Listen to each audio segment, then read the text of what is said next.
Penguin Random House Audio presents The Fall of Richard Nixon. A Reporter Remembers Watergate. I'm Tom Brokaw.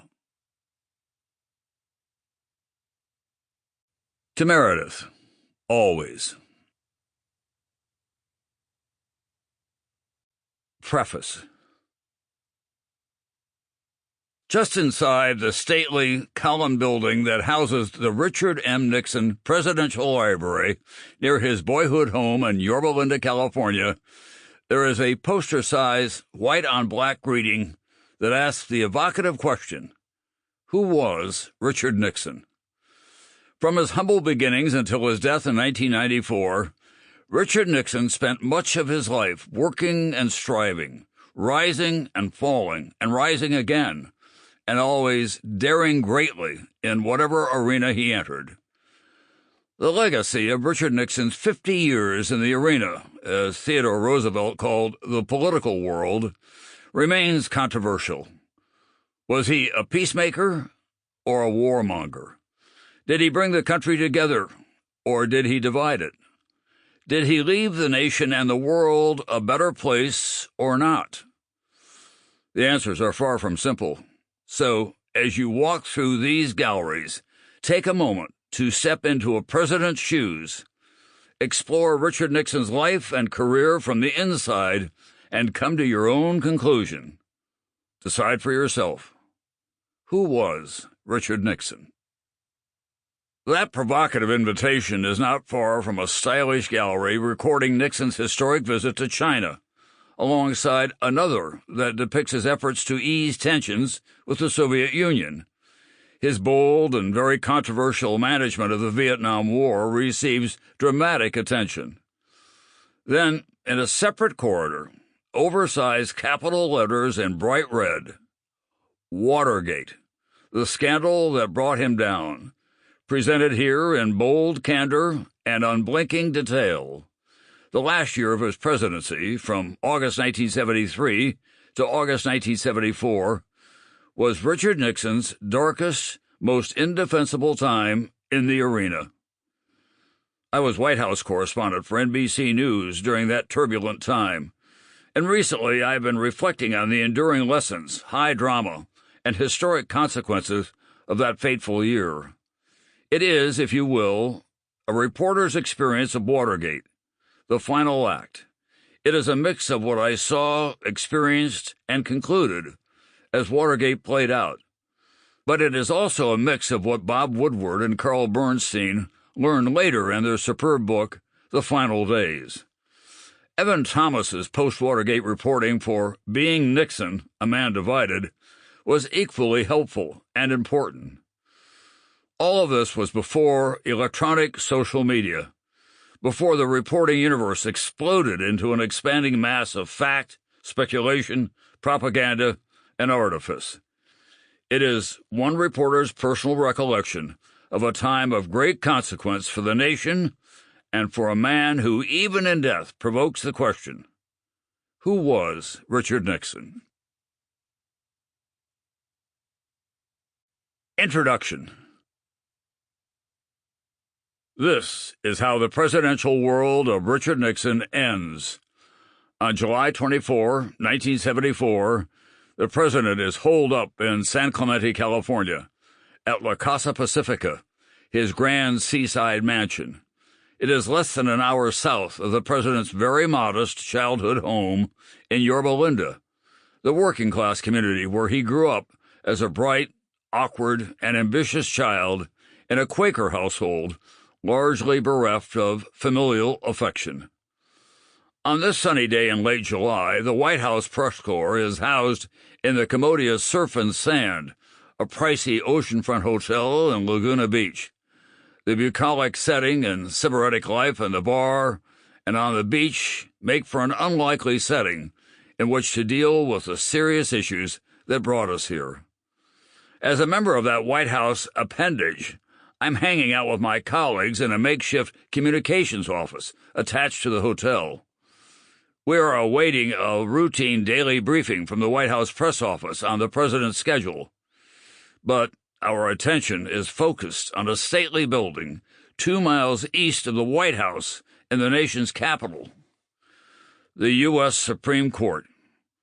8 justices are preparing to announce their decision on one of the most momentous cases in American history.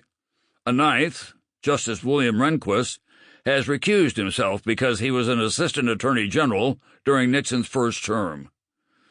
The essential question is, does a president have the right to withhold from Congress tape recordings and other relevant material in a case involving suspected illegal behavior in the Oval Office? It is the pivotal issue in the long, complex, and historic case known as Watergate. Simply put, it asked whether the president was an active participant in the cover-up of a burglary that unraveled into a massive conspiracy in which senior White House aides, members of the president's cabinet, higher-ups in the Justice Department, officials of the FBI, and senior members of the president's 1972 campaign for re-election all had a role. Suddenly, the word arrives. 8 justices of the High Court have voted against the president. He must turn over all relevant material to the special prosecutor investigating Watergate, including tape recordings in which he described what actions he wanted taken.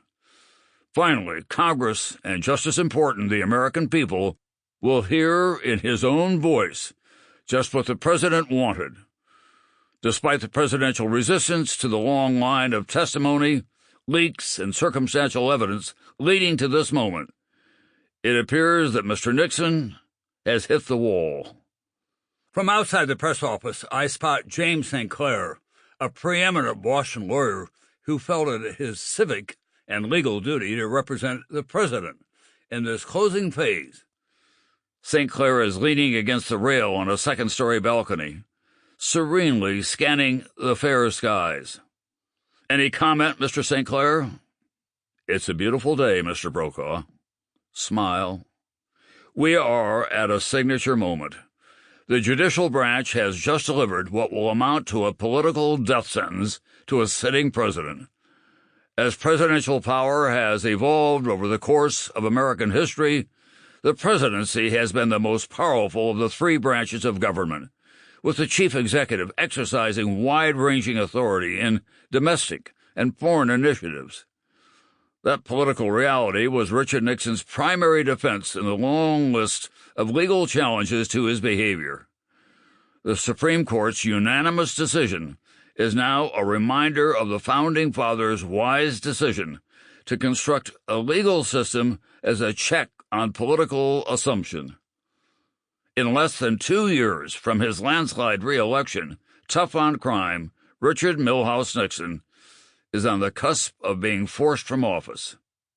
He was sworn in for his second term as President of the United States on January 20th, 1973, with one of the most overwhelming margins in American electoral history, winning 49 of the 50 states, and with an indisputable mandate. Now, 18 months later, he is about to be the first president evicted from office. It is a surreal setting in which he receives the news. A glorious sunny day on the California coast, not far from where he began his historic odyssey to the presidency. Now he will receive the fateful news at a seaside villa he purchased during his first term, a conspicuous totem of his journey from the small kit home his father had constructed at the beginning of the century. His closest political aides from the first term and re-election campaign are elsewhere, awaiting their sentences as convicts in the political scandal. The Nixon men were members of the white-collar Republican establishment, comfortable in country clubs and fraternity houses. They helped lift him to historic highs during his first term, and then inexplicably signed on to nefarious, blatantly illegal schemes to fix his re-election against an obviously weak opponent. By any measurement, it was one of the most bizarre and incomprehensible scandals, political or otherwise. There seemed to be no end to its vaudevillian qualities, which led to this. the U.S. Supreme Court ruling unanimously against the president, leading either. Sample complete. Ready to continue?